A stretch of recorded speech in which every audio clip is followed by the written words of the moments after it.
เหมือนนางซึ่งมันเลยหัวดีกว่าที่ห้องการเจ้าโผล่นั่นมันดังทำเพราะเรียนเขาว่าดีกว่าห้องการขนาดค่ะเป็นช่างไร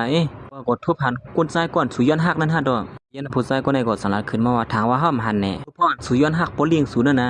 มือเหลียวในสปอร์ตสตรีมก็เสียงเงินดินเนอร์ออนไลน์เนี่ย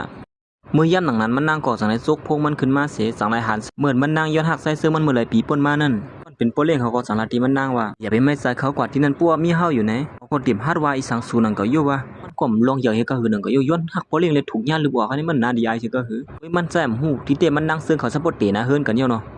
เขาว่าได้ลองในมันถึงมีคนต่างสายเฮ็ดดีเหนือสูเก้นั่นเมื่อย่ำหนังนั้นก้อยหนังเก่าผู้ยิงก่อนเป็นปีหน้ามันนั่นก็สังในฮอดมาถึงที่ในก็มัดปวดมันดาพระบวชมันหลีงามๆเหี่ยวห้องลัดถือซื้อก็มากคำเหลียวอย่างน่ะผู้ยิงก็ในก็อำหัวผู้ชายก็ในเป็นคนบางมีเลยสังนั้นว่าถึงว่าสุในกึ่งเลียบกันเนาะมาเก้ากันเต้เนี่ยเดี๋ยวก็สังในที่นั่งซึมมันนั่นว่าได้ป้อมหมดด้วยกวนสีดอกเนาะกวนใจวันนอกของซึ่งในก็ตึกมาซ้อมเกี่ยวอยู่ในการในก็เปลี่ยนตุกเสือลงกับปนที่เขาสมบัติเป็นกวนวันนอกอีกผู้ยิงก็ในหัวนั่นมาดังนั้นมันก็สังนั้นว่าเขาติดโป๊ะแค่พางสู่สองโกสกวนวันนอกเขามาอยู่ซ้อมกวนวันนอกกวนวันนอกใครโป๊ะนำนะเตรียมพงสู่ไว้หนังกับพงเฮาเตรียมยึดละเฮาแค่พาในส่งกับปันโปเล่หลวงนั่นเนี่ยว่าในเขาเดียวว่าจึงหือเมื่อย่ามหลังนั้นมันนั่งกอดสังไรถามว่าปีเฮามาให้สังที่ในข้าหลานแน่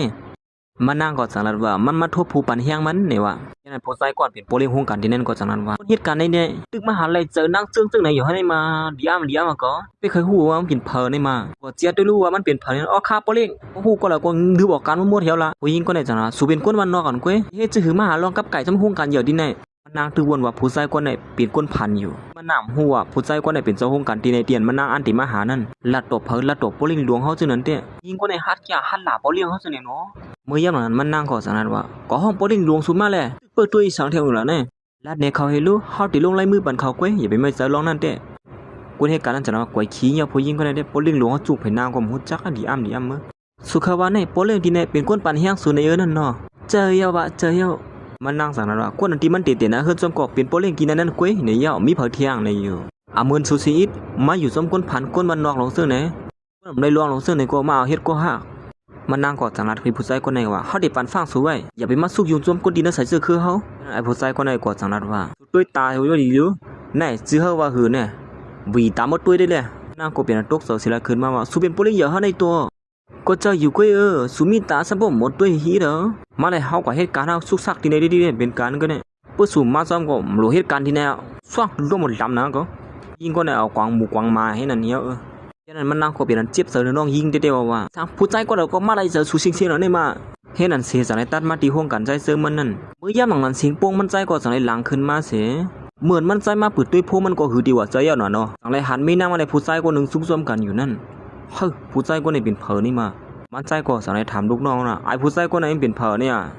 มันใจก็ตึกสั่งลูกน้องมันอยู่ว่าเรื่องอย่างที่เจ้าโครงการที่นั่นตีมาหุมการเฮาเนี่ยหางแฮนทอมตัวเยอะเนี่ยหางแฮนเข้มเรียบเยอะค่ะตีหับตอนจอมเลยลองคึกเข้มก้อยครับรู้ฮากูก็หัวว่าเขาเป็นมีนางเฮาในนั่นพอเราเตรียมมาตื้อได้แล้วล่ะเมื่อย่ามหลังนั้นนั่งซึ่งขาเลยปอเลี้ยงมันก็สั่งเลยฮอดมาถึงตีโครงการใจซึ่งมันนั่นปอเลี้ยงเขาก็สั่งละตีมันนั่งว่าป้อสูมค่ากว่าป้อสูกูเลยนะตั้งไอก็ป้อไว้ชีวิตในก็เลยอยู่นะอ่ำเป็นสังซึ่งมันก็สั่งว่ามีลองหยับสั่งหล่อลองในก้วยอย่าไปกลัวว่าเขาติดลึกสู่ออกห้ามลึกสู่ออกหรอเขาหูอยู่ว่าลองกับก็คำเจ้าสุนันเป็นชื่อหือเนี่ย